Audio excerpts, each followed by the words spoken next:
Dark mic hub में आपका स्वागत है। आज हम आपको ऐसी कहानी सुनाने जा रहे हैं जिसे सुनकर आपकी रूह कांप जाएगी। आज हम आपको सुनाने जा रहे हैं आरव और एक लड़की सिया की प्रेम कहानी।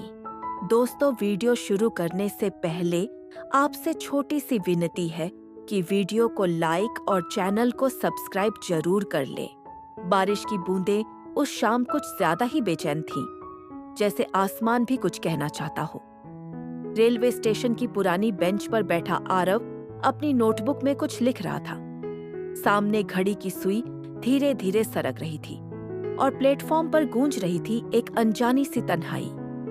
तभी पीछे से किसी ने पूछा, क्या लिख रहे हो? आवाज कोमल थी, पर उसमें एक अजीब सी गहराई थी। आरव ने पलट कर देखा। वो खड़ी थी, सफेद दुपट्टे में लिपटी, आंखों में अजीब चमक लिए। सिया। कुछ नहीं, आरव मुस्कुराया। बस कुछ अधूरे शब्द हैं। सिया बोली, अधूरे शब्द ही तो सबसे सच्चे होते हैं। और फिर वो दोनों हंस पड़े। वो एक शाम उनकी पहली मुलाकात थी। ट्रेन देर से थी और दोनों की मंजिलें अलग थीं, पर उस बरसात ने जैसे वक्त रोक दिया था। आरव, एक लेखक जो अपनी अगली कहानी के लिए प्रेरणा ढूंढ रहा था।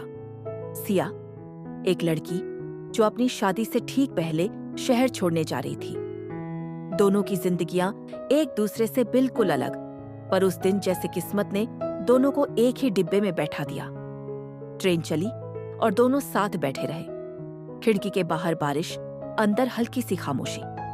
बातें शुरू हुई, किताबों से सपनों तक और फिर दिल की बातों तक। सिया ने कहा, कभी कभी लगता है जिंदगी हमारी नहीं, किसी और की लिखी कहानी है। आरव ने मुस्कुराते हुए जवाब दिया, हो सकता है, पर शायद हमें उसमें कुछ पंक्तियां खुद लिखनी होती हैं। ट्रेन का सफर छोटा था, पर एहसास गहरा। स्टेशन आया, सिया को उतरना था। वो खड़ी हुई और बोली, अगर कभी मेरी कहानी लिखो ना, तो उसे अधूरी मत छोड़ना। आरव कुछ कहता, इससे पहले ही वो भीड़ में गुम हो गई।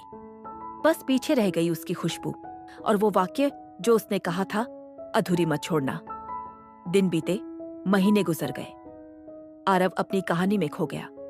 उसने सिया को फिर कभी नहीं देखा, पर वो शब्द अब भी उसके दिल में गूंजते रहे।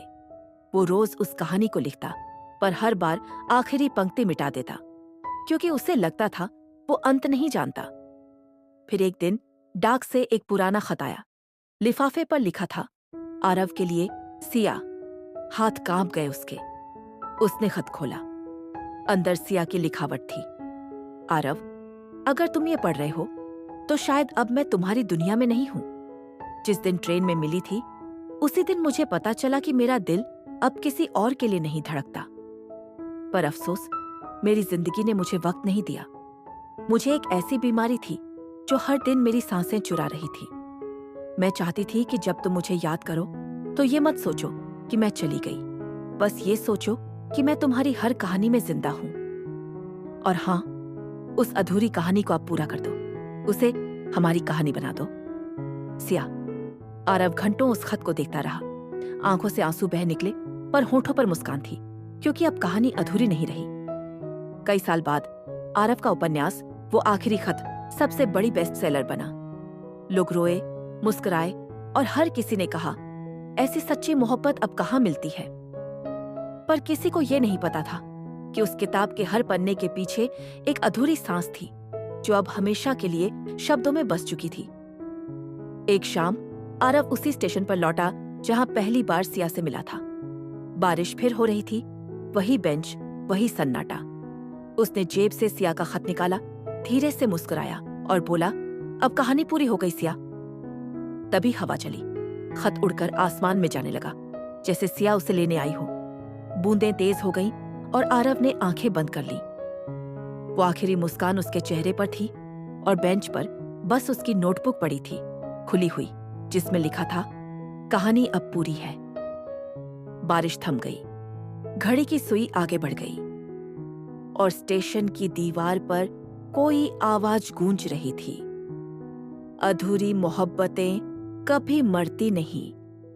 दोस्तों, अगर कहानी पसंद आई हो तो वीडियो को लाइक और चैनल को सब्सक्राइब जरूर करें।